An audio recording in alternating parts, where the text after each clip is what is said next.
she would just smile, and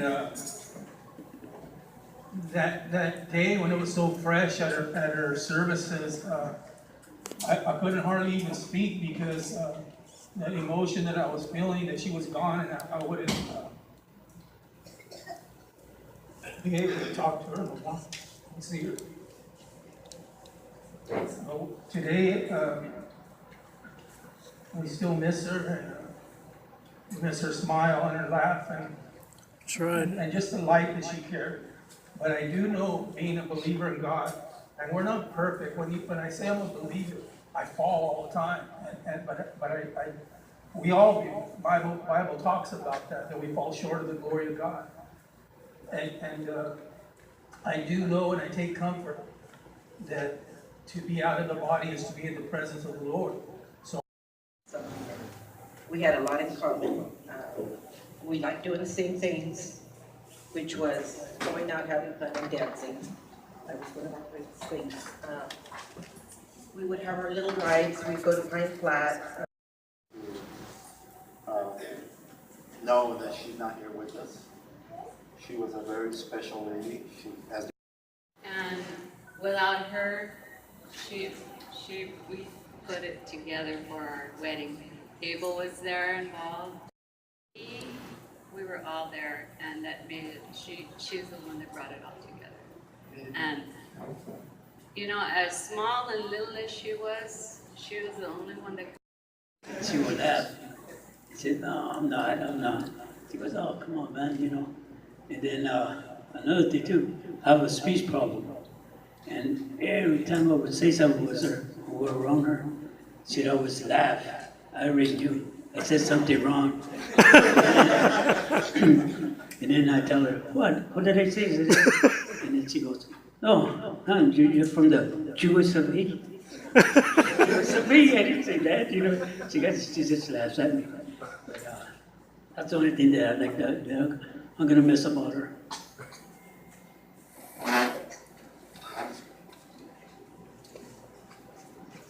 She was my friend, and she became my cousin. And then I adopted Valerie as my tia. I became her tia.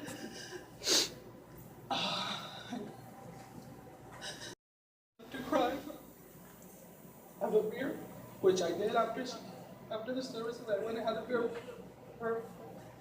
And I remember her mom said to her, her dad passed away, go with Celia, have a beer with her, so she can calm down.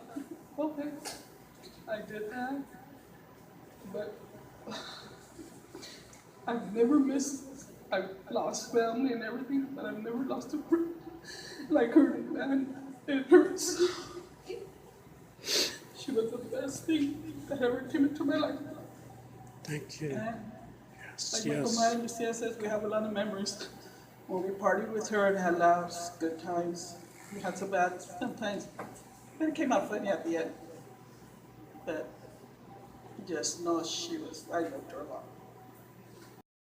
When I first came down from Arizona, I came and I lived with her and with Joey.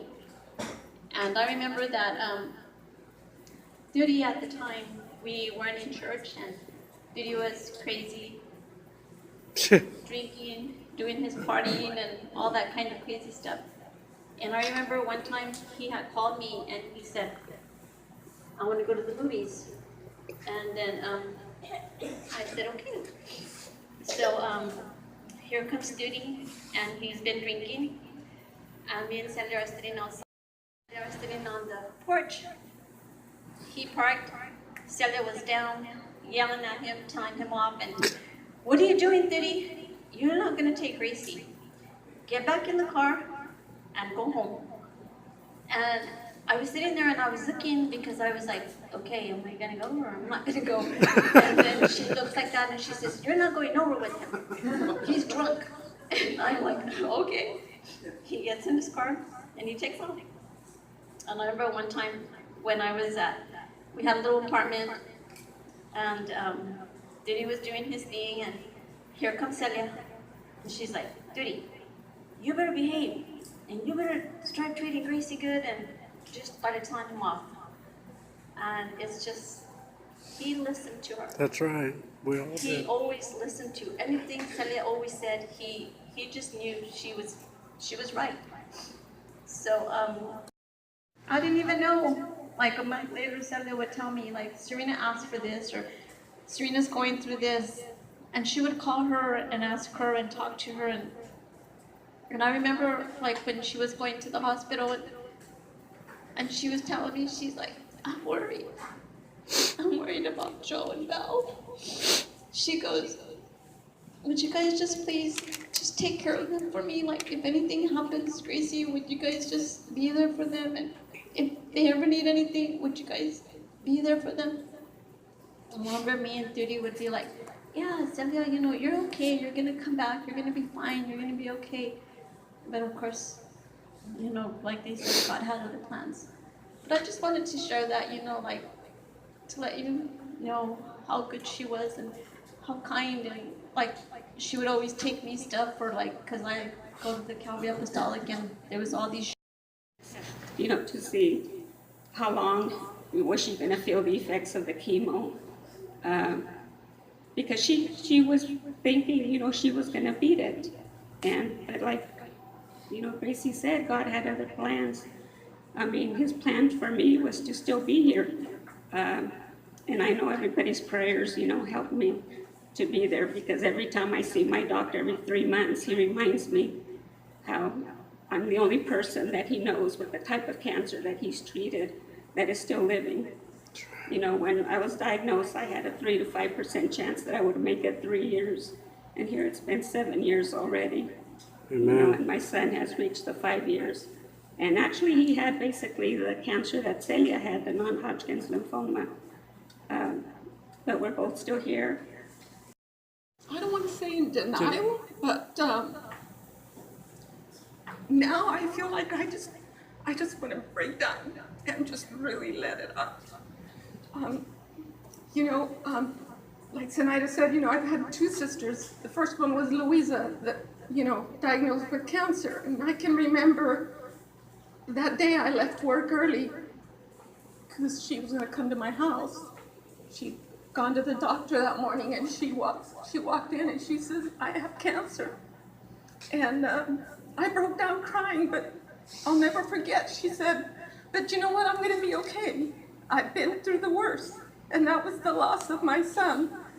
So that strength comes from God, and that's what needs to, you know, take us through. And a lot of it is dancing, because we used to go out together a lot, the 4 of us, Manuel and I, and Joey and Celia. And like Zenaida said, it's true. Our families, as kids, we grew. And so what a good heart she had. I mean, she didn't get mad. She took us a beer outside. That's one of the memories I have with my friend when I love her. Thank you. I just started recording. Can you repeat that? I'm kidding. And to this day, I still think she's here. And I know she's around me. A few years ago, my son was murdered. And her and Joe were there right away. And she was my biggest support. And she came and she was angry and everything. So, you know. And we were always going New Year's Eve dancing. And they'd come to my house. We'd hang out till 4 or 5 o'clock in the morning. We'd come. Everybody I loved her. And we had that bond that nobody could break. Isn't that right, Joey? Thank you. I said, okay, he's like this. Kind of apart because I was having issues with my son, and but she was always in my mind. And for the last, I didn't know she got sick, but.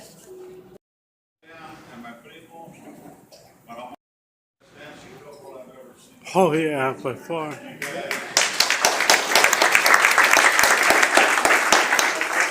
Honestly say, and I never got to ask them if they go to classes, practice at home, or in the backyard, or you know what? If you guys dance, you dance with class. You dress with class.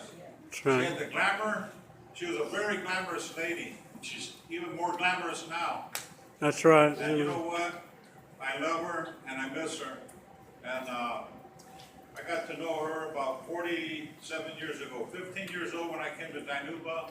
I grew up in Reedley. My mom and dad split up. My dad is Nugget, was Nugget, he still is.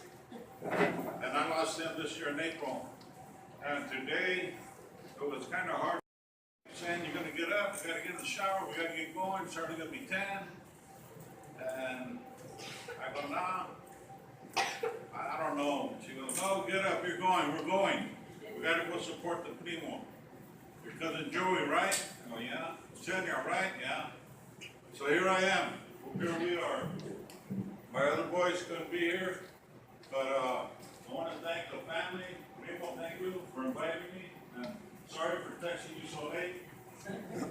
Last night I texted him, I don't know what time it was. So where you at? He texted me back, he says. But anyways, thank you guys. Sobrano family, también. April, thank you. Tony, thank you for Two different lives.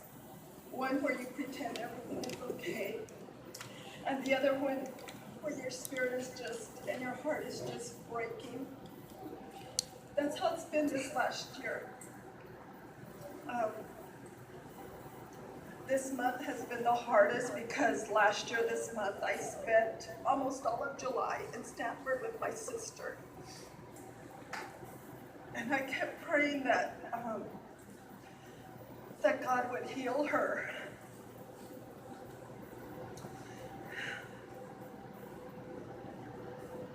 So I kept thinking, Lord, why is she going through this? When I was diagnosed with cancer, she was so worried about me. She'd say, Gloria, how are you feeling? And I'd say, I'm feeling good, I'm doing good with radiation. She goes, no. And I'm like, I'm good. And then she goes through this, and I just, this last year, that's all I keep thinking.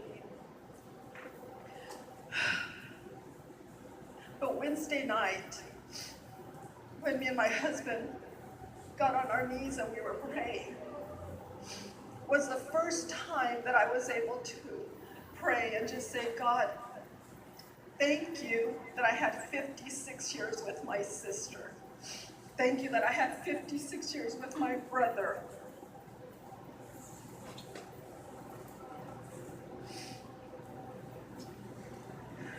Please forgive me for not being thankful.